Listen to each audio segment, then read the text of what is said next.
स्वस्थानी कथा को प्रारंभમાં કરીને સ્તુતિ।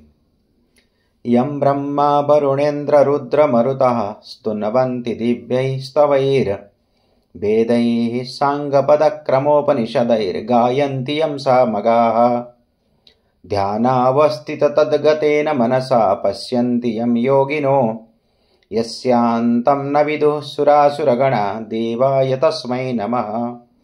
श्रीमच्चन्दनचरचितोज्ज्वलवपुः शुक्लाम्बरा मल्लिका मालालङ्कृतकुण्डला प्रविलसन् मुक्तावली शोभिता सर्वज्ञाननिदानपुस्तकधरा रुद्राक्षमालाकरा वाग्देवी वदनाम्बुजे वसतु मे त्रैलोक्यमाता चिरम्।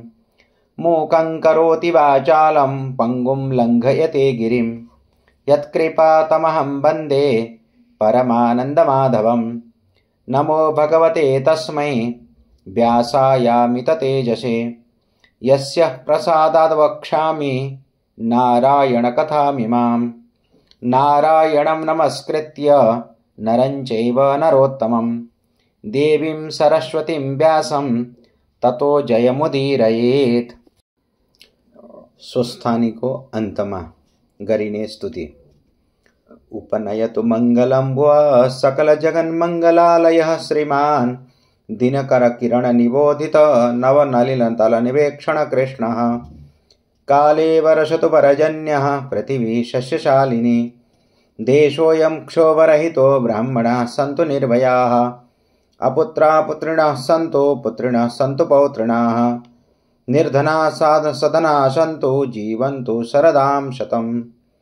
तत्रैव गंगा यमुना च तत्र गोदावरी सिन्धु सरस्वती च तीर्थानि सर्वाणि वसन्ति यत्र यत्राच्युतोद्धार कथा प्रसंगः।